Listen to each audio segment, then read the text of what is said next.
Praise the lord.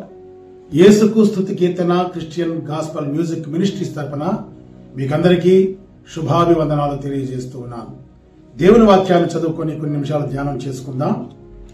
యాకోబు రాసిన పత్రిక 5వ అధ్యాయము 13వ వచనం మొదటి భాగం. మీలో ఎవరికైనా శ్రమ సంభవించినా అతడు ప్రార్థన చేయవలెను.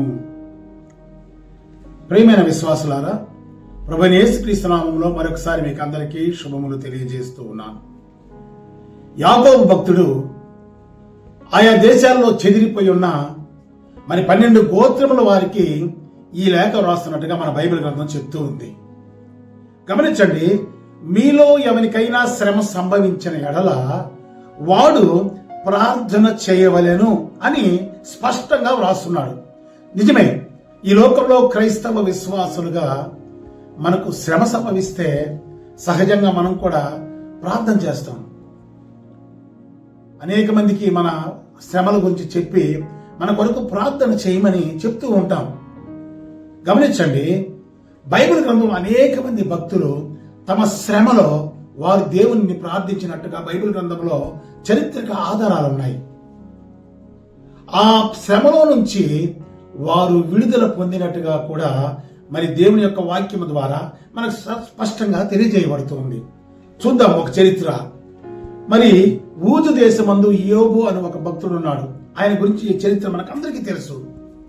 యోబు నీతిమంతుడు, యథార్థవంతుడు, దేవుని యందు భయభక్తులు కలిగిన వాడు, చెడుతనము విడిచిపెట్టిన వాడు. అయితే ఒక సందర్భంలో అపవాది దేవుని సన్నిధికి వెళ్లి మరి దేవుని యొక్క పర్మిషన్ ద్వారా మరి యోబు జీవితంలోకి ప్రవేశించాడు. మరి యోబు జీవితాన్ని శ్రమ పెట్టడం ప్రారంభించాడు. గమనించండి, మరి బైబిల్ గ్రంథంలో యోబు పొందినన్ని శ్రమలు పాత నిబంధన గ్రంథంలో ఎవరు పొందలే. అంత భయంకరమైన శ్రమలు పొందాడు. మొదటిగా గమనిస్తే ఆయన కుమారులు కుమార్తెలు చనిపోయారు.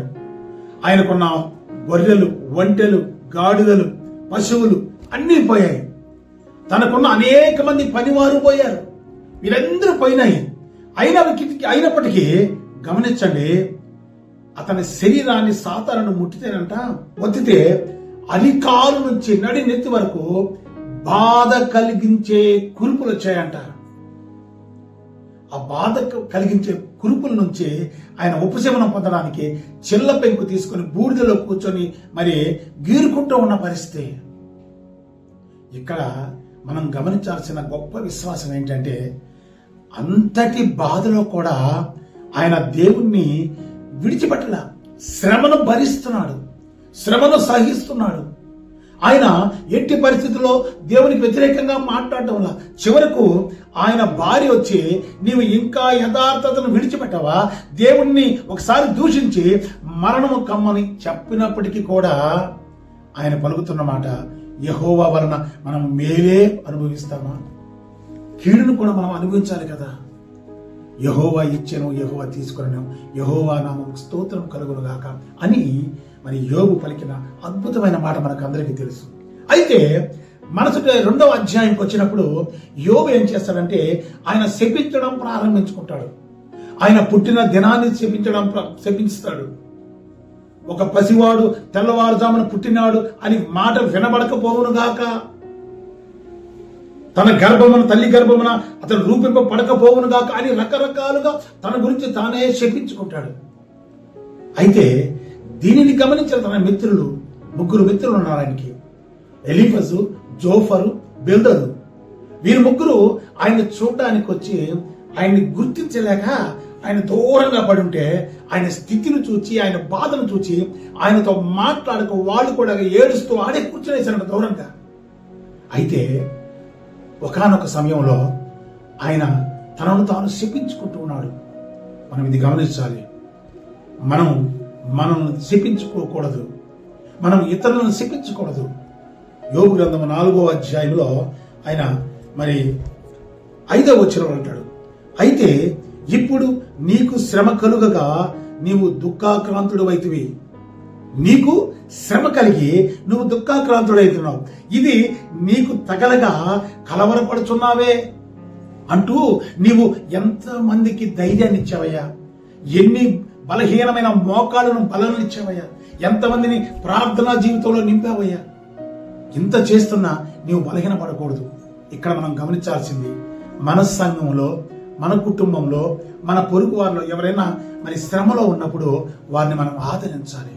శ్రమలో ఉన్న వారిని మనం బలపరచాలి. యోబు ఎన్ని శ్రమలు వచ్చినా నిలబడ్డాడు. అయితే అతను బలహీన పడబోతున్న స్థితిలో అతని స్నేహితులు అతనికి ధైర్యాన్ని ఇచ్చారు. ఒక సంఘములో విశ్వాసులుగా ఉన్న మనము మన పొరుగువారు బలహీనతలోకి వెళ్లకుండా, ఆ శ్రమలు తగిలినప్పుడు వారి ఇబ్బందుల్లో వెళ్లకుండా వారిని ఆదరించాల్సిన అవసరం మనకుంది. అందుకే కీర్తనకారుడు మరి కీర్తనలు 34:17 ఒక మాట ఉంది, నీతిమంతులు మొర్రపెట్టగా యెహోవా ఆలకించును, వారి శ్రమలన్నిటిలో నుండి వారిని విడిపించును. గమనించండి, శ్రమలో ఉన్నప్పటికీ మన నీతి మనల్ని ఏం చేస్తుందంటే శ్రమల్లో నుంచి కాపాడుతుందని వాక్యం సెలవిస్తుంది. మనం శ్రమలో ఉన్నాం కదా అని దేవుణ్ణి దూషించడం, దేవుని మార్గాన్ని విడిచిపెట్టి వెళ్ళకూడదు. శ్రమలో ఉన్న మనం దేవుణ్ణి స్తుతించాలి. దేవుని యందు భయభక్తులు కలిగి ఉన్నట్లయితే ఖచ్చితంగా ఆ శ్రమను దేవుడు మనకు సంతోషంగా మారుస్తాడు. మరి యోబు జీవితాన్ని ఎలా మార్చాడంటే, ఆయనకు మరలా అద్భుతమైన ఆశీర్వాదం, 2 అంతలుగా ఆశీర్వాదం ఇచ్చాడు. 7 కుమారులను ఇచ్చాడు, 3 కుమార్తెలను ఇచ్చాడు, 2 అంతలుగా ఆస్తిని ఇచ్చాడు. ఇంకా ముఖ్యమైన విషయం ఏంటంటే, మరి యోబు కుమార్తెలంత అందగత్తెలు ఆ దేశమందే కనబడలేదంట. అంతటి ఆశీర్వాదాన్ని దేవుడు తిరిగి యోబుకి ఇచ్చాడు. కారణం, శ్రమకు భయపడకుండా శ్రమలో దేవుణ్ణి స్తుతించాడు. నీవు నేను కూడా అట్టి విశ్వాసం, శ్రమ కలిగినప్పుడు భయపడకుండా దేవుని మీద మనం ఆధారపడి ప్రార్థన చేసినట్లయితే, దేవుని విజ్ఞాపన చేసినట్లయితే, దేవుని మరి కనిపెట్టినట్లయితే ఖచ్చితంగా దేవుడు మనకు జవాబునిచ్చి ఆ శ్రమల నుంచి మనల్ని విడుదలనిస్తాడు. అట్టి కృప దేవుడు మనకు దయచేసి కాపాడునుగాక. ఆమేన్. ప్రార్థన చేసుకుందాం. తండ్రి, నీకు వందనాలయ్యా.